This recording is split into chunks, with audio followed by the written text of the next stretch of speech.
Hello and welcome to my Bitcoin for Beginners tutorial. Now in this video tutorial I'm going to cover what Bitcoin is, how to mine it, and some tips and tricks that you can use to make more money mining Bitcoin. I just want to start off by saying if you want to skip the tutorial, everything that I'm going to talk about is in the video description and is labeled accordingly. So you can just click on the video description, download the mining software, click on the link to view a calculator and try and figure out how much money you'll make per week or per month and kind of just run with this stuff on your own. But if you want to watch the tutorial, let's begin. So the first thing that I want to touch on is what Bitcoin is. Bitcoin is a new online digital currency. It's been around since about 2009, but just recently has gained a lot of popularity. And now today, one Bitcoin is worth $116. Now you might be asking yourself, well, I don't understand. Why is a Bitcoin worth so much? What is a Bitcoin? Now a Bitcoin really isn't anything. It doesn't represent anything other than a number. Now you might be wondering, well, how do I get a Bitcoin?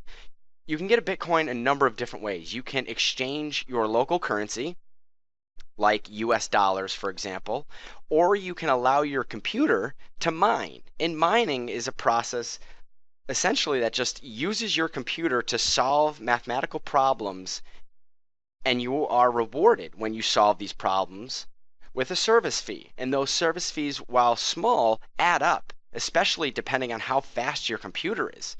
And now there are people out there that make hundreds and thousands of dollars mining Bitcoin. So you might say, well, I've heard that Bitcoin is a scam, or I've heard that Bitcoin is a Ponzi scheme. Well, not really. Essentially what's happening here is that we're allowing the Bitcoin network, which is a Napster-like peer-to-peer network, to use our computer to process information. And so every time our computer is processing information, it's allowing the entire financial network to operate. So when people want to send and receive Bitcoins, they need computers to process that information in order to make that transaction. So just to give you an example, like Bank of America or Chase or Wells Fargo, all of these really big banks, they have skyscraper upon skyscraper of buildings and computers and servers to allow their entire financial network to run. So Bitcoin harnesses the internet and all of the computers on the internet in order to process all of these transactions. And that's why it's not a scam or a Ponzi scheme. Now, the price of a Bitcoin may be inflated. And by the time you watch this video, the price of a Bitcoin may be more than $116 or less than $116. So let's get started. The first thing that I want to show you is the Bitcoin wallet. Now, I'll provide the download link to download the Bitcoin wallet. Go ahead and download and install the Bitcoin wallet. I'll open it up for you just to show you what it looks like. It's already running, and here it is. It's a very, very simple program. It doesn't do much. Here's my overview. You can see I've received 3 transactions recently. And so once you download the Bitcoin wallet and run it, it will attempt to sync with the entire network, and you'll see a little progress bar down here at the bottom, and it will begin to sync. Now go ahead, leave it alone, let it sync. There's nothing that we're going to do with this right now, but we need it for later in the video tutorial. So after we download the Bitcoin wallet, we're going to have to download a miner program. Now there are a number of different mining programs out there, CG Miner, BF Miner. These require a little bit more background knowledge, and so I wouldn't recommend them for the beginner. So go ahead and download GUI Miner. You can find the download link in this video's description. Once you download GUI Miner, run the miner, and you will see something similar to this screen. Now you probably won't have all of these tabs, but all we need to do is click on File, New Miner, Open CL Miner, and we're going to give this new miner a name. So you can name this whatever you'd like. I'll call this Test Miner for Beginners. Great.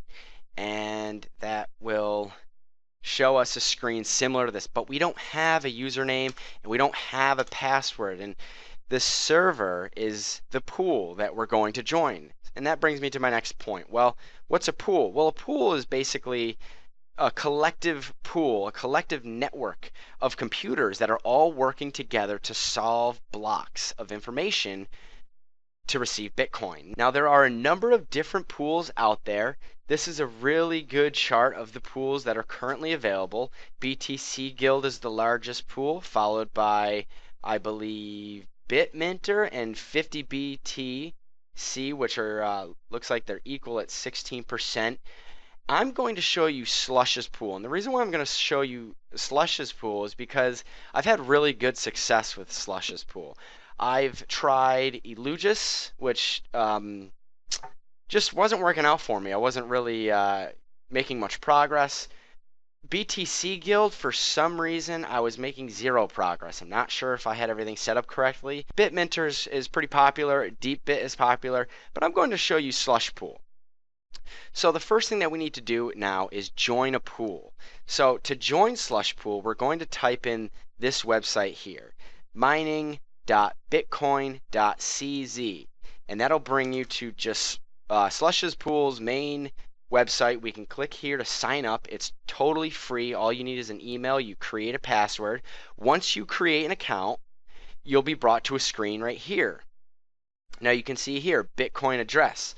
That is something that we're going to get from our wallet. So let's go back to our Bitcoin wallet and let's go click on receive coins, and we're going to click on new address, and we're going to give that new address a label.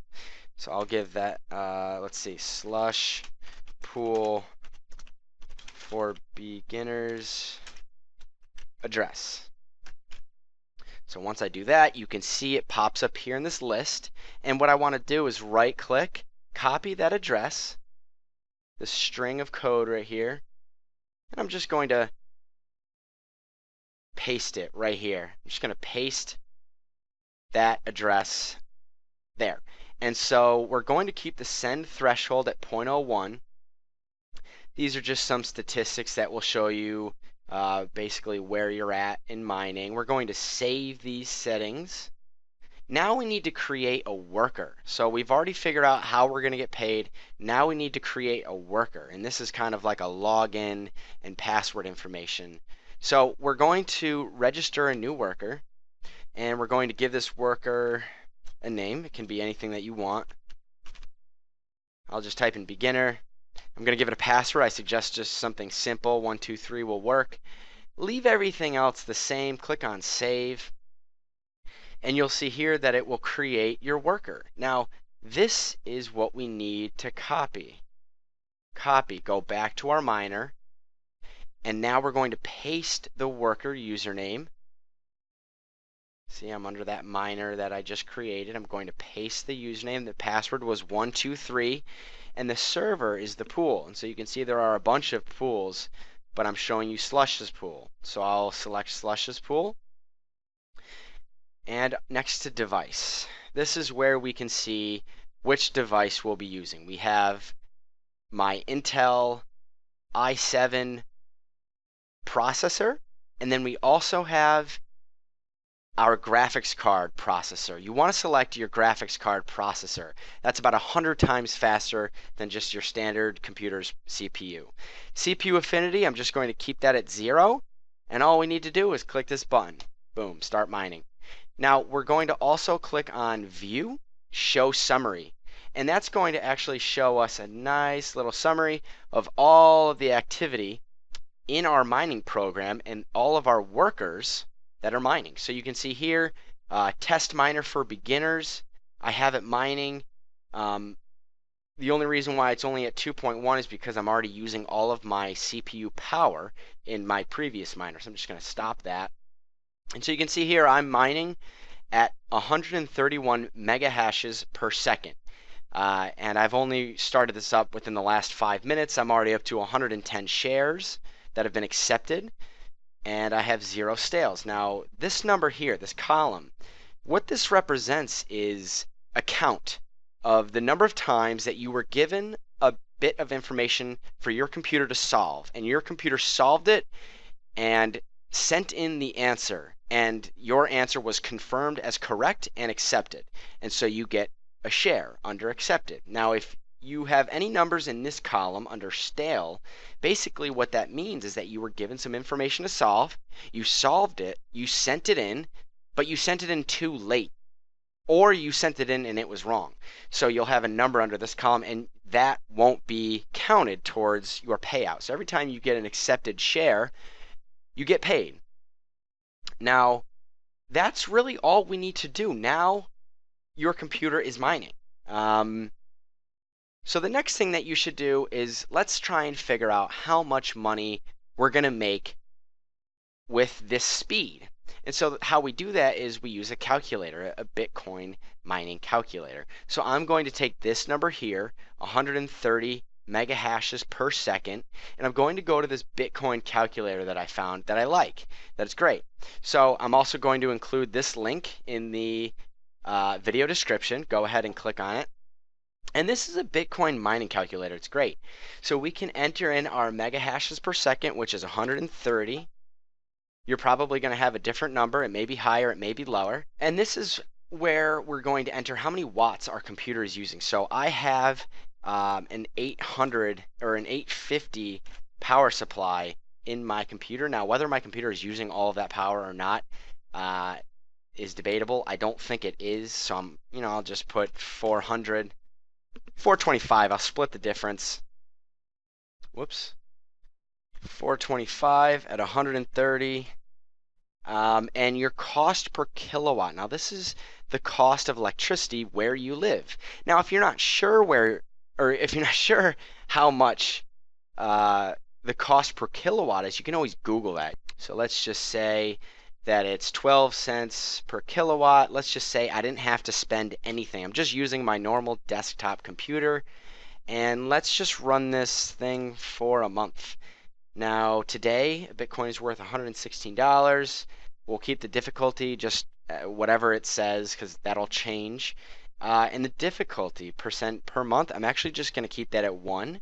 And this is 25, which is correct. And I'll just click on calculate. And let's see how much I'll make. Well, it looks like here that in 24 hours, I'm actually going to make 68 cents. But it's going to cost me $1.22 in power. So that's a net loss of 54 cents. So it looks like in 24 hours, 1 month, 1 year, 30 days, 1 month, I'm going to lose $16 because I'm going to have to pay $36 in electricity bill. So this will give you an idea of if you're going to make any money or not.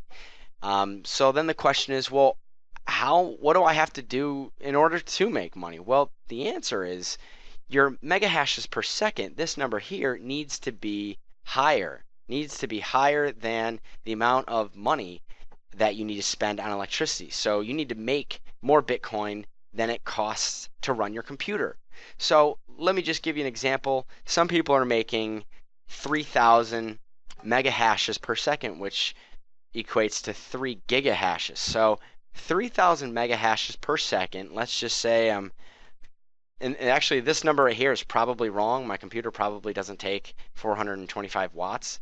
For this example, let's just keep 425 watts, 3,000 mega hashes per second. Let's say the cost of electricity is a little bit higher. Let's say it's 0.18 per kilowatt hour.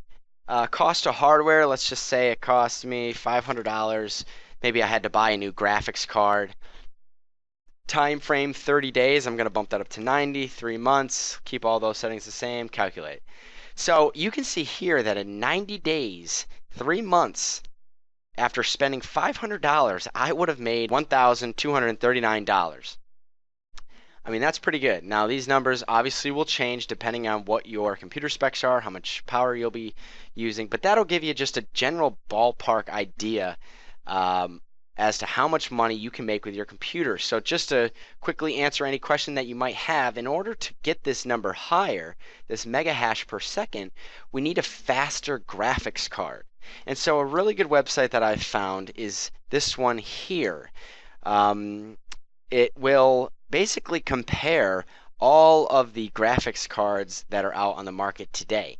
So we can scroll down here a little bit, and so it'll give you AMD ATI Radeon graphics cards. Here is the model number, and it will tell you the mega hashes. So you can kind of guesstimate what your mega hash number will be based on which graphics card you have or which graphics card you want to purchase. Now, mind you, you can plug in more than one graphics card to your computer.